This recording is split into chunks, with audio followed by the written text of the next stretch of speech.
Assalamualaikum warahmatullahi wabarakatuh. Salam sejahtera buat Sobat Lin Whitening dimanapun berada. Oke, Bim akan lanjutkan cerita Yechen-nya. Tapi seperti biasa, bantu tekan tombol like dan berkomentar juga. Terima kasih sesudah dan sebelumnya. Dan saya dapat memperkenalkan Anda kepada mereka. Bab 1061 sampai bab 1065. Ketika Song Tianming mengetahui bahwa keluarga Ito akan melakukan yang terbaik untuk membantu Ye Chen menemukan keberadaan Song Wanting dan membantu menyelidiki keseluruhan cerita, dia, yang berada 2000 km jauhnya, mengalami flu keringat. Di dunia ini tidak ada kejahatan yang sempurna. Ketika mereka berencana untuk membunuh Song Wanting, mereka hanya ingin meninggalkan petunjuk pembunuhan di Jepang, sehingga semua orang mengira Song Wanting dibunuh di Jepang dan tidak ada hubungannya dengan mereka. Ini sudah cukup. Namun, begitu orang tahu bahwa kematian Song Wanting terkait dengan mereka, atau bahkan diperintahkan oleh mereka di belakang layar, masalah akan menjadi serius.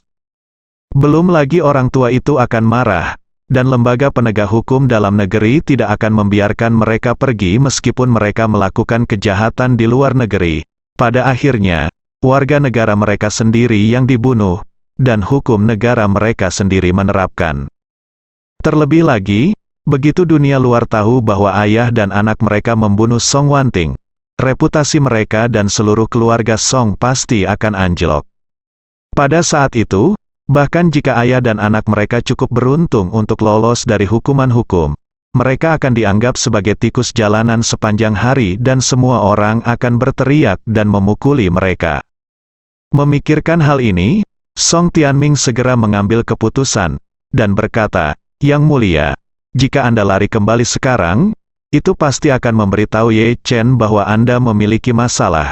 Ketika saatnya tiba, Ye Chen akan menelepon kakek Anda. Dengan kelihayan kakekmu sampai batas tertentu, kamu bisa menebak semua tautan sekaligus, dan saat itu, kamu akan mendapat lebih banyak masalah."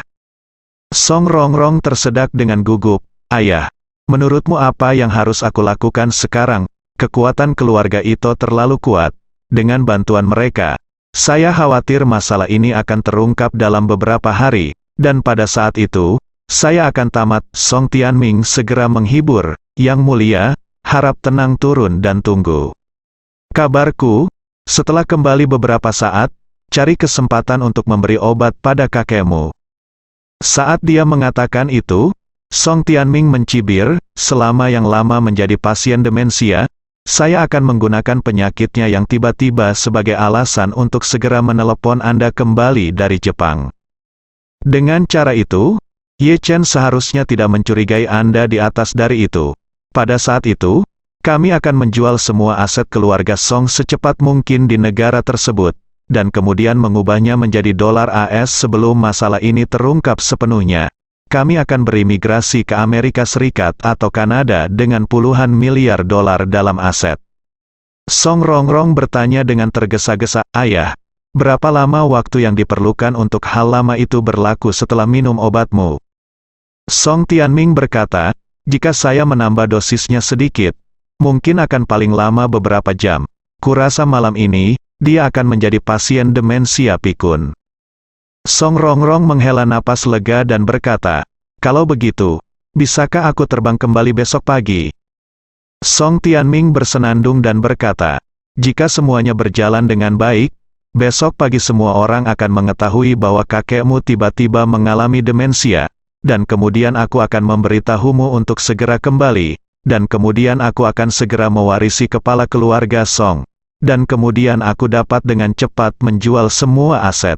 Song Rongrong bertanya lagi, "Lalu bagaimana dengan pamanku? Mereka juga mengincar warisan, dan sama sekali tidak mungkin bagi kita untuk membuangnya." Song Tianming berkata dengan nada menghina, "Jangan khawatir. Mereka sudah lama telah menantikan perpisahan, yang lama telah mengendalikan kekuatan keluarga Song sebelumnya, dan mereka tidak dapat memisahkan keluarga bahkan jika mereka mau, tetapi kemudian yang lama membiarkan Song Wanting mengambil alih sebagai kepala keluarga. Keluarga, meskipun mereka tidak mengatakan apa-apa, mereka bahkan lebih kesal." Setelah jeda, Song Tianming melanjutkan, "Dan Anda tahu gaya Song Wanting dalam melakukan sesuatu. Gadis ini tidak terlalu mengejar kualitas hidup, jadi dia hanya ingin mengembangkan skala dengan putus asa. Dia tidak sabar untuk menginvestasikan semua keuntungan yang diperoleh grup lagu ke dalam ekspansi baru. Siapa yang tidak akan marah? Song Tianming mencibir. Jika aku mewarisi posisi Patriarch of keluarga Song dan saya mengusulkan untuk membagi keluarga, paman Anda itu benar-benar saya tidak akan menolak. Saya akan mengambil bagian yang relatif besar pada waktu itu, dan memberi mereka sisanya, dan mereka tidak akan memiliki pendapat. Song Rongrong tidak dapat menahan diri untuk bertanya, lalu bagaimana jika mereka memiliki pendapat? Bagaimana jika mereka meminta bagian kepala yang sama? Saat itu kita telah bekerja sangat keras. Bukankah itu untuk keuntungan mereka? Mengetahui bahwa ayah sudah memiliki solusi lengkap, Song Rongrong menghela nafas lega. Apa yang dia dan ayahnya inginkan bukanlah apa yang disebut sebagai kepala keluarga Song, tetapi sebagian besar aset keluarga Song. Setelah menyingkirkan Song Wanting, tentu saja situasi terbaik untuk dapat mengendalikan seluruh keluarga Song dengan lancar. Tetapi jika tujuan ini tidak dapat dicapai, mundur selangkah, bisa mendapatkan sebagian besar aset sudah cukup untuk mereka, ayah dan anak.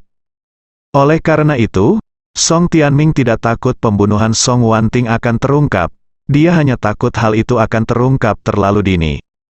Dia perlu memenangkan jeda waktu, yang cukup baginya untuk menyingkirkan Tuan Song, mencairkan semua aset keluarga Song, dan kemudian melarikan diri ke Amerika Serikat. Pertanyaan terbesar sekarang adalah berapa lama jeda waktunya. Lagi pula, Ye Chen dan keluarga Ito sedang menyelidiki masalah ini sekarang, dan Song Tianming juga khawatir hal itu akan terungkap terlalu dini. Jadi dia berencana untuk mengambil tindakan terhadap Tuan Song terlebih dahulu. Selesaikan masalah Tuan Song dengan cepat sehingga Song Honor dapat kembali ke China sesegera mungkin. Jika tidak, Song Honor yang tinggal di Jepang akan seperti meninggalkan sandera untuk Song Tianming.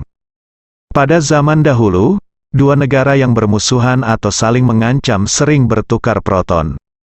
Yang disebut proton adalah kaisar suatu negara yang mengirim salah satu pangerannya ke negara yang bermusuhan sebagai sandera untuk mencari perdamaian. Jika kedua belah pihak saling berhadapan selama periode ini, pihak lain dapat membunuh proton ini kapan saja. Song Tianming takut menahan Song Honor di Tokyo terlalu lama. Jika tidak, jika Ye Chen menemukan sesuatu dan mengambil putranya sebagai sandera atau membunuhnya untuk membalas Song Wanting, maka dia akan menjadi yang terakhir. Namun, Song Tianming dan Song Rongrong tidak mengetahui bahwa percakapan mereka berdua sebenarnya telah diawasi sepenuhnya oleh para ninja keluarga Ito. Setelah percakapan keduanya berakhir, semua rekaman percakapan mereka dikirim ke ponsel Nanako Ito. Nanako Ito segera memutar rekaman untuk didengarkan Ye Chen. Ye Chen mengerutkan kening segera setelah mendengarkan. Nanako Ito menghela nafas, Tuan Ye Chen sangat pandai memprediksi sesuatu. Song Rongrong ini benar-benar pelakunya. Ye Chen sedikit tersenyum, dan berkata dengan serius, sebenarnya, ini bukan hal yang baik dalam memprediksi sesuatu. Ingat saja satu untuk satu hal, ketika pelaku sebenarnya tidak dapat ditemukan dalam kasus tertentu, pelaku sebenarnya seringkali adalah penerima manfaat dari kasus ini. Ye Chen berkata lagi, Song Honor adalah putra dan cucu tertua dari keluarga Song. Secara logis, memang benar ayahnya harus mewarisi posisi patriark keluarga Song, dan setelah ayahnya pensiun, posisi patriark harus diwariskan kepadanya. Namun, kakek Song Honor mewariskan posisi patriark ke Song Wanting Song Rongrong dan putranya telah membawa kerugian besar. Ito Nanako berpikir sejenak, dia mengangguk setuju. Apa yang dikatakan Ye Chen benar-benar masuk akal, terkadang, keuntungan adalah motif terbesar untuk melakukan kejahatan. Ye Chen berkata dengan ekspresi agak muram, Song Rong dan ayahnya benar-benar melakukannya untuk properti kecil itu. Setelah menghabiskan semua trik, saya tidak berharap tidak hanya membunuh Song Wanting, tetapi juga ayah dan kakek saya sendiri, yang benar-benar keji. Ito Nanako buru-buru bertanya, kamu Chen Jun. Apakah kamu akan melakukannya sekarang?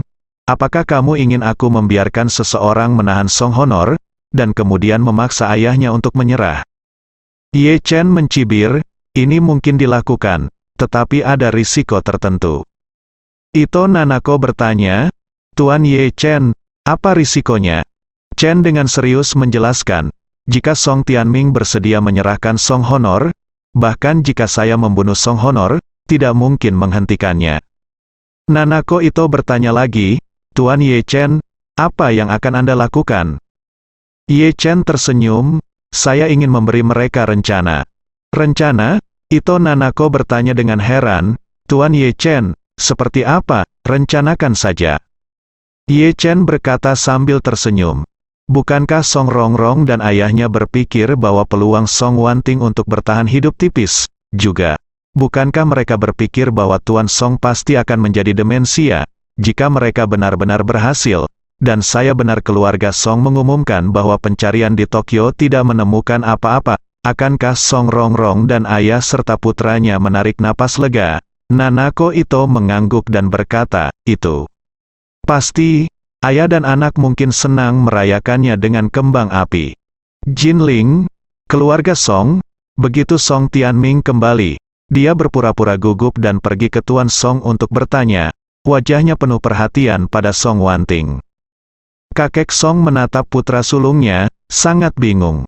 Dia benar-benar tidak ingin percaya bahwa putra sulungnya, yang telah dia besarkan selama 50 tahun, ingin membunuhnya.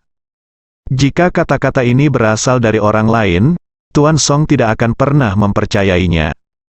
Namun, ketika kata-kata ini keluar dari mulut Ye Chen, bahkan jika Tuan Song tidak ingin mempercayainya, dia tetap harus memperhatikannya. Karena, dia tahu betul di dalam hatinya bahwa kemampuan Tuan Ye Chen melampaui langit, dan dengan karakternya, dia tidak akan pernah mengatakan sesuatu yang tidak bertanggung jawab. Dan karena dia bilang begitu, pasti ada buktinya. Memikirkan hal ini, dia memandang putra sulungnya, Song Tianming, dan berpikir dalam hati, sepertinya saya benar-benar harus berhati-hati, mulai sekarang. Saya harus sangat energi. Setelah memikirkan ini, dia berdiri. Berkata kepada Song Tianming, Hei, Tianming, apa yang terjadi pada Wanting telah membuat saya lelah secara fisik dan mental, dan tubuh saya agak tidak sehat. Sejak Anda kembali, bantu saya menangani keseluruhan situasi terlebih dahulu. Saya harus istirahat dulu, dan tubuhku tidak bisa mengatasinya lagi. Song Tianming buru-buru berkata, Ayah, kalau begitu aku akan membantumu kembali ke kamarmu. Tuan Song melambaikan tangannya dan berkata, tidak, tolong hubungi Honor secepatnya dan tanyakan tentang kemajuan di Jepang. Apakah Anda menemukan berita tentang menginginkan? Jika Anda memiliki berita, tolong beritahu saya tepat waktu. Setelah selesai berbicara, lelaki tua itu memandang Yubo, pengurus rumah tangga, dan berkata, Yu tua, tolong bantu saya kembali ke kamar saya. Yubo buru-buru mengangguk, berjalan ke arahnya dan berkata dengan hormat, Tuan, tolong. Tuan Song berdiri, melirik Song Tianming, dan berkata, Tianming, setelah kakakmu pergi, darah Wanting tertinggal, tidak peduli apa, kamu harus membiarkannya hidup kembali, kalau tidak aku akan mati dan tidak punya wajah untuk dilihat. Mereka, pasangan, apakah kamu mengerti? Sedikit rasa malu melintas di mata Song Tianming, dan kemudian dia kembali normal, dan berkata dengan serius, Ayah, jangan khawatir, aku pasti akan melakukan yang terbaik, Tuan. Song mengangguk ringan, berpikir ada desahan. Alasan mengapa dia mengatakan ini adalah untuk melihat apakah Song Tianming benar-benar melakukan ini. Apakah dia masih memiliki hati nurani yang terakhir? Jika dia masih memiliki sedikit hati nurani, dia harus melepaskan keponakannya dan meninggalkan tempat untuk saudara laki-lakinya yang telah meninggal. Tetapi jika dia masih acuh tak acuh setelah apa yang dia katakan, dan bahkan terus membunuh dirinya sendiri, maka baginya, anak ini bisa menyerah sepenuhnya. Yubo membantu Tuan Song, yang agak kelelahan, kembali ke kamarnya. Begitu dia memasuki pintu, Tuan Song tampak seperti orang yang berbeda. Seluruh tubuhnya tajam dan tubuhnya tidak lagi lemah seperti sebelumnya. Dia berkata kepada Bo dengan suara dingin, Yu tua, Tutup pintunya dan datang ke ruang kerja di ruang belakang. Biarkan saya memberitahu Anda sesuatu. Kamar Tuan Song sebenarnya adalah suite besar. Ruang tamu, kamar tidur, ruang tamu, dan ruang belajar semuanya ada di dalamnya, dengan privasi yang kuat. Apalagi ruang belajar yang terletak di tengah-tengah seluruh suite, dikelilingi ruangan-ruangan lain sebagai penyangga, tanpa jendela yang terbuka, pembicaraan sulit disadap. Ketika Yubo melihat Tuan Song tiba-tiba menjadi serius, dia tiba-tiba memiliki perasaan akrab yang telah lama hilang. Saat itu, ketika Tuan Song berada di masa jayanya, dia bertindak dengan penuh semangat dan tegas. Sejak itu, Yubo berada di sisinya dan menyaksikannya mengendarai angin dan ombak di dunia bisnis. Setiap kali Tuan Song akan melakukan sesuatu yang penting, dia akan terlihat seperti ini dengan mata yang tegas dan seperti obor. Dia buru-buru mengikuti lelaki tua itu ke ruang belajar, dan setelah lelaki tua itu menutup pintu, Yubo terkejut dengan kata-kata pertama yang dia ucapkan. "Yu tua, aktifkan sistem pemantauan di rumah, dan mulai sekarang, beri aku pemantauan menyeluruh atas setiap gerakan Tianming." Menjalankan keluarga besar sama sulitnya dengan menjalankan negara. Melihat keluarga besar saat ini yang saling berkelahi, bisa dikatakan sama persis dengan pertarungan antar pangeran kuno yang tercatat di buku sejarah. Demi tahta pada zaman dahulu, para pangeran tidak segan-segan membunuh saudara laki-laki dan ayah mereka. Namun hal seperti itu sudah lumrah terjadi di masyarakat saat ini, terutama pada keluarga besar dengan aset melebihi 100 juta. Meskipun sebelumnya putra-putra keluarga Song selalu sangat bersatu dan harmonis, Tuan Song selalu memiliki rencana terburuk di hatinya. Sekarang, sistem pemantauan internal yang dia siapkan benar-benar berguna. Yubo segera pergi ke rak buku dan menemukan saklar tersembunyi. Setelah itu rak buku perlahan bergerak ke kiri, memperlihatkan monitor besar yang tertanam di dinding. Yubo dengan cepat menyalakan monitor, dan kemudian berkata kepada Tuan Song, "Tuan, harap verifikasi, Tuan Song." Mengangguk, mengeluarkan ponselnya, dan membuka perangkat lunak yang tidak mencolok darinya. Perangkat lunak ini adalah pintu masuk ke sistem pemantauan internal ini. Untuk membuka perangkat lunak, seseorang harus melalui autentikasi rangkap 3 yang sama dengan perangkat lunak perbankan. Autentikasi rangkap 3 adalah pengenalan wajah, kata sandi tradisional, dan kode verifikasi waktu nyata ponsel. Jika ada yang salah, perangkat lunak tidak dapat diaktifkan. Setelah Tuan Song berhasil mengaktifkan sistem, monitor di dinding segera berubah menjadi gambar sebanyak 210 grid kecil.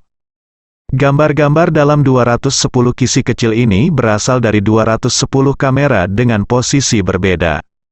Tuan Song memilih 4 gambar, dan 210 gambar di layar menghilang, dan berubah menjadi 4 gambar yang dia pilih. Area keempat gambar ini jauh lebih besar sekaligus, dan Anda dapat dengan jelas melihat semua yang ada di gambar. 4 adegan yang dipilih oleh Tuan Song adalah kamar tidur Song Tianming, ruang kerja Song Tianming, ruang tamu Song Tianming, dan gym. Saat ini, Song Tianming baru saja kembali ke kamarnya. Dalam gambar, dia melewati ruang tamu, datang ke kamar tidur, dan langsung berbaring di tempat tidur besar yang empuk dan nyaman. Begitu Tuan Song melihat ekspresinya berbaring di tempat tidur, dia langsung percaya apa yang dikatakan Ye Chen dengan teguh di dalam hatinya. Bukannya dia tidak percaya pada Ye Chen sebelumnya, tapi dia masih ingin menyimpan secercah harapan di hatinya. Tetapi pada saat ini, ketika dia melihat Song Tianming berbaring di tempat tidur dengan menyilangkan kaki dan wajahnya penuh kegembiraan, dia tahu pasti ada yang salah dengan Song Tianming. Kalau tidak, kehidupan dan kematian keponakannya tidak pasti di negara asing. Tidak peduli apa yang dia lakukan, dia seharusnya tidak memiliki ekspresi seperti itu. Tuan Song menunjuk Song Tianming di layar, dan berkata dengan tajam kepada Bo, "Lihatlah bajingan ini. Dia sangat cemas dan tertekan di depanku barusan. Dia hanya bertindak untukku." Sekarang wajahnya ekspresi di wajah adalah gambaran hatinya yang sebenarnya. dia bahagia, dan sangat bahagia. Yubo mengangguk dan menghela nafas. Tampaknya apa yang dikatakan Tuan Ye benar. Tuan muda benar-benar memiliki masalah. Setelah itu, dia tidak bisa tidak mengagumi. Tuan, sistem pemantauan internal ini tidak hanya dapat mengkonfirmasi konspirasi mereka, tetapi juga mengunci bukti kejahatan mereka. Anda benar-benar berpandangan jauh ke depan. Tuan Song menghela nafas nada. Nenek moyang mengatakan, itu orang lahir dalam kesedihan dan mati dalam damai. Jika seseorang tidak memiliki rasa krisis, apa bedanya dengan hewan yang menunggu untuk disembelih di rumah jagal? Hanya rasa krisis yang ada sepanjang waktu yang dapat membuat orang bertahan hidup dalam masyarakat yang berbahaya. Setelah itu, dia berkata dengan patah hati, tapi, aku benar-benar tidak menyangka kekhawatiranku akan menjadi kenyataan. Pada saat ini, terdengar suara dering ponsel di layar. Ponsel Song Tianming yang berdering. Berbaring di tempat tidur, Song Tianming segera mengambil ponselnya dan berkata sambil tersenyum, Yang mulia, saya pulang. Ya, jangan khawatir, lelaki tua itu tidak menemukan sesuatu yang tidak biasa. Dia mungkin begadang selama terlalu lama dan merasa tidak enak badan, jadi dia kembali ke kamarnya untuk beristirahat. Pada saat ini, mikrofon direksional dengan ketelitian tinggi juga menangkap suara Song Rongrong di telepon. Dan dia bertanya, Ayah, kapan kamu akan pergi ke membius orang tua itu? Song Tianming berkata sambil tersenyum, jangan khawatir.